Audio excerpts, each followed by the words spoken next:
Hi, this is Clint O'Rear with Creative Retail Talks, and I'm here today with Charlie Leichtweis. Hi, this is Clint O'Rear. Thanks for joining the Creative Retail Talks podcast today, where we will be discussing the latest in life, business, and retail. Charlie, thanks for joining us today. So good to have you with us. So Charlie, I know you've been in the retail and consumer goods industry for many years. I know you've served in several C-suite roles. You've been a consultant, a speaker, about to be a podcast host, and an author. So excited to have you here to share some thoughts and ideas with us today. To start with, why don't you just tell us a little bit about what that journey has been? Well, it's interesting. I don't think any of us know what our journey is in life from the beginning. Some of us think we do maybe, but it just sorts to roll along and you go with the flow.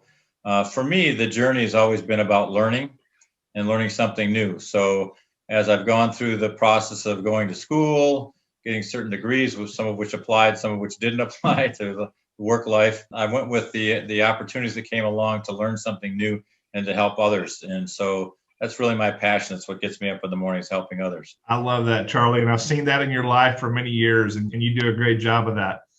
So tell us what some of those positions have been on your career journey and what you're doing today. Well, as you mentioned, I've been in the retail and consumer products goods area, also many times considered in craft and hobby. So in that path, as I think back about it, now this is going back the last century as well. I've worked with Rust-Oleum Corporation, the company in the metal substrate protection businesses, spray paint most notably. I worked for another company that was under the same parent company called the Tester Corporation, which makes the model paints and glues that all of you might remember if you were ever in the hobby section of things. And we entered the craft business with that as well.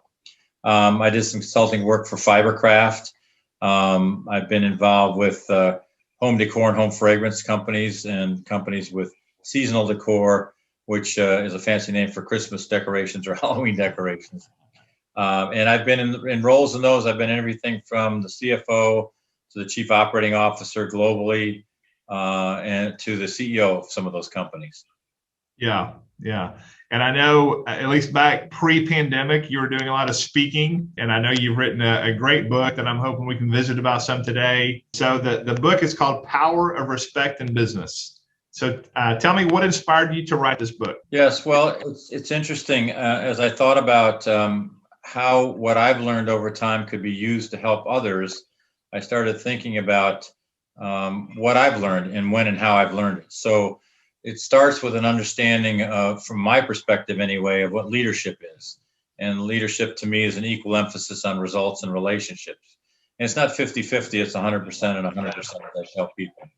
And so within that concept, I developed an approach to business and an approach to organizational development called Helping Organizations with the How. Helping organizations with how to create sustainable, profitable growth. And it starts with the people. And so when we say the title of the book is The Power of Respect in Business, the subtitle is Enabling Your Team to Create Sustainable, Profitable Growth. And so the concepts in there talk about the relationship side of leadership and learning your own ability to and how to create relationships, as well as the results side and how to focus on that. So part of the book includes an emotional scale that I developed for the book. It's not clinical, it's more experiential. And it starts with, sort of people being happy and content where they are doing something. And then as you encounter certain things, you could potentially progress to frustration or anger or other elements on the gradients of emotions. And I found through my career that when you go up that scale inappropriately, you tend to be less effective than when you don't. And so the question then becomes how do you help people do that? So the emotional scale is there for illustration purposes.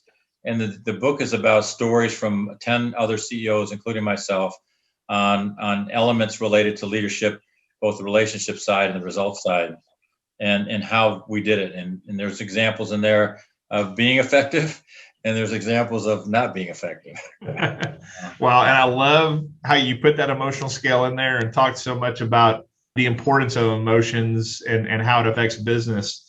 Real quick, I'm curious, tell us a little bit about how do you see emotions impacting the bottom line? Well, first of all, to get to the bottom line, to create sustainable, profitable growth, and there's two words in there that go with growth.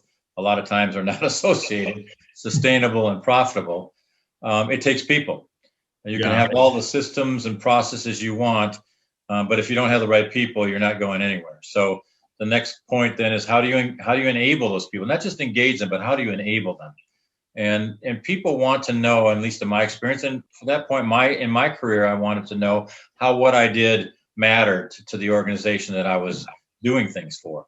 And so the emotional scale comes down to people understanding how to communicate that to others. And so as a leader, if you want something done, and of course, there's usually a measurement to check on it, and you go through that process of focusing only on the measurement and not on helping people with how to do that, you find that you fall short. In addition, if you focus on the results without understanding your own ability to create relationships, you will fall short as well. To give you an example, and really this just relates partly to the title of the book and the genesis for it, as I think about when I'm dealing with somebody, if I'm talking to somebody and they're explaining something to me, and let's say I don't like what they're saying or begin to not like what I'm hearing, if I'm not careful, my listening ability may start to falter. I may go from being calm to being frustrated. I may actually end up at an anger point, in which case my communication process will be so broken down that I won't be able to effectively help them get to the mutual objective. So the idea of the emotional scale is learning that we are all on an emotional scale at all times, each of us. It's important to understand what the other person or persons you deal with, what their emotional scale is. And more importantly, what is the trigger on your own emotional scale that moves you up and down that scale to the points of being effective or ineffective, so you can begin to manage that process yourself.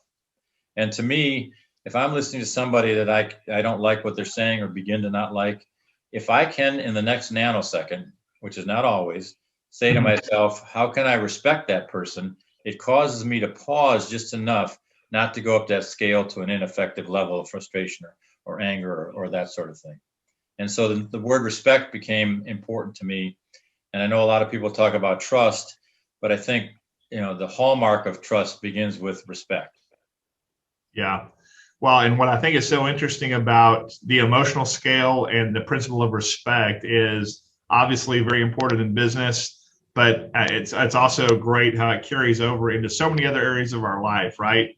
You can use this in marriages, in parenting, in friendships. And so I love how the principles you talk about in this book, great for business, but also very applicable to other parts of our lives. No, you're exactly right, Clint. And specifically, some of the examples given in the book involve personal relationships. Yeah. There's examples of road rage in there. There's examples of, various kinds of situations that people are in, how they conduct themselves, what was the result, and looking back on the fact of this element of respect and managing your own emotions, how that formed the result more than anything. So you mentioned storytelling a minute ago, or the stories that are there from you and other CEOs, and storytelling obviously is a very important principle today. Donald Miller has written several books about storytelling and how to use that from a marketing standpoint and an advertising standpoint and a strategy standpoint, really for a business. So let's kind of go on a little journey here on some stories from the power of respect in business. Okay. And tell me some of your favorite stories from the book and what some of those teaching principles from those stories are. Well, one of my most favorite, because it turned out to be most effective for me in terms of what I learned, was a gentleman that I knew. In fact, I've now known him for probably 25 years. And he was unbelievable to me in terms of his ability to relate to people, whether he agreed with them or not, whether he liked them or not. And so his name is John, the story's in the book. And to me, I'm an analytical person. So if somebody starts talking to me about a problem, in my mind, I'm like down the road to the solution. I know where they're going, and I know what to tell them. And so as a result, people are looking at me like, and I'm not being as effective as a listener when I do that. And they're looking at me like, I know this dude's not listening. So back to the John part of it, I asked him one day, I said, you're so unbelievable at this. I said, you're a smart guy, but I'm a smart guy. How can I be better at that? And he, the analytical part seems to get in the way. And he said, Charlie, I'll give you 2 words, and these are very simple and powerful. He said, listen longer. And I'll tell you, it's easy for me to remember, first of all. And second of all, it's so powerful because when you do that, I find, and the illustrations in there, I find that people then now understand you are listening to them. And you may find it many times that by the time they get to the problems they're describing it or their need for help, it may not be what you originally assumed. And I sort of married that concept with my own thought process on this was when I thought deeper about it. The whole idea is, even if you were right in your original assumption about where they were going, the concept is if you're right now, you'll be right later. So you can listen longer and be more effective. And that combination has served me well so many times. That's great advice. Isn't that so true? How when we're listening and we get that thought triggered of, oh, I need to correct them or I need to tell them my idea on that we can't hold on to it for a little while. Right. So interesting. And my mom used to put this a different way. She said, hey, God gave you 2 ears and 1 mouth for a reason. So exactly. Use your ears twice as much as you use your mouth. And it's not, and to your point, it's not easy to do. So when people give that advice, those are the what's, to do. And the how is the harder part. And that's why I wanted to concentrate on how with these stories, how to do something better. So when I, to continue on, quite frankly, with the example we just gave, when I said, well, how do you get to be better at listening to people longer? And John told me, he says, you practice. I said, practice? And I wasn't being Allen Iverson. I just didn't understand. And he said, yeah, he says, talk to people you don't agree with and just listen to them. It doesn't mean you have to be their friend. It just means, and don't be disrespectful. Doesn't mean you have to agree to them, but just listen to them and begin to understand, get a deeper understanding of what they're saying and why. You don't even have to answer them. And it goes hand in hand with the concept of consulting anyway, because you want to understand what people's needs are first. And it goes with that another oldie but goodie, and seek to understand before being understood. But the how of it is, practicing by talking to people and then thinking about what your emotional scale is doing while you're hearing what they're saying, and how to practice to control that to the point where you're most effective as a listener and then ultimately a leader. Yeah. Well, and how powerful this is right now in the world we live in today. Can you imagine how this would change our world, especially in the U.S. where you and I both live right now, if people would just listen longer and seek to understand? It seems to be sometimes a very divisive culture out there where I wish people, and I hope that people can learn to do more of that. We may need to go do some training in Washington, D.C., Charlie. I think that's a great example where it's needed. And unfortunately, it's not the only place it's needed. But again, it doesn't mean you have to agree to the other person, right? Or you're there to get them to agree to you. Because the reality is, it's not about everybody agreeing, because that's never going to happen. Never. I mean, we're human beings. We all have a right to our opinion. We have a right to our beliefs. But understanding other people's beliefs are what can inform the collective thought in a better fashion. Yeah. It doesn't mean you're wrong or you have to change your mind. I look at it more as a refining ability to get to a point so that you can eventually find the areas where things connect. Because there's very few people or very few situations where you cannot connect whatsoever. And those you just have to walk away from. Yeah. Yeah, no, that's a great principle. I think the chapter in the book on that is called engage with respect. Is that correct? Yes. Engage with respect. Yeah. There's another element in the book, and it relates again to the action. And there's a chapter called All Rise. The chapters in the books are not typical types of chapters, but the book All Rise is a chapter on judgment. And the point I want to make there, again, something I've learned many times the hard way, but I've learned nonetheless, is that it's okay to have judgments. Everybody has judgments all the time. And that's not the issue. But when your judgments become judgmental, then it becomes a problematic situation. So, and one of the stories in the book is, and this is actually taken from my front yard in a suburb in Chicago. My kids were very little at the time, playing in the front yard, not far from the curb street. and there's a stop sign at either ends of our block, and a car would take off from one stop sign and accelerate tremendously down the street in a very dangerous fashion for all kinds of reasons, but not the least of which would be, what if it jumped the curb? What if one of my kids ran out in the street after a ball and they couldn't stop? And as you watch that car go by, you may legitimately think to yourself, boy, that's not safe. You may even think, quite frankly, that person's being a jerk. And so that's your judgment, and you're entitled to it as you sit there and quietly watch that happen. And you, of course, gather your kids closer to you to keep it safer.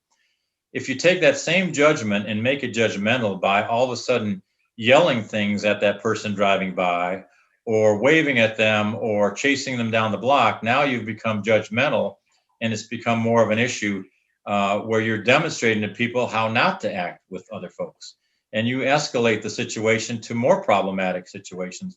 Person stops, get out of the car, or worse things than that happen, and that's not the lesson to learn from this. The lesson to learn is that's not safe. You don't have to insult somebody for the point of being unsafe.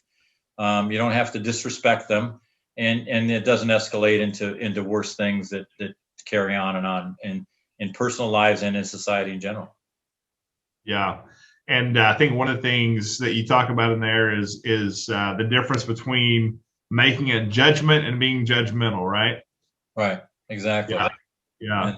And that's the difference. They're taking your judgments and understanding how to be effective with them versus being judgmental, where you actually begin to cross the line of being effective communicating. You sound angry at people. You make them feel less than what they are, or you're criticizing them in a way that's not constructive. That's when the judgmental side of it becomes a problem. And too many times people say, well, you don't want to make judgments. Well, we're human beings. We're going to make judgments. There's nothing wrong with that. And our judgments may be right or they may be wrong. But again, there's nothing wrong with having that feeling. We're all entitled to that. But when we turn it into something that's judgmental, or we're taking action in a way that begin to affect others in a negative fashion, that's when we cross the line, in my opinion. Yeah. And it's so interesting, Charlie, how all of this, you did a great job with this, because it all ties together so well. You've got, it all seems so simple, right? Listen longer, judge, but don't be judgmental. That's all a lot easier if you're on the right part of that emotional scale, right? But if you're on the wrong part of that emotional scale, all of that, you end up shifting to the wrong actions and behaviors on those principles. And the reactions to that, being on the wrong side of that, can exacerbate the situation to a point where the whole thing is a disaster. Yeah.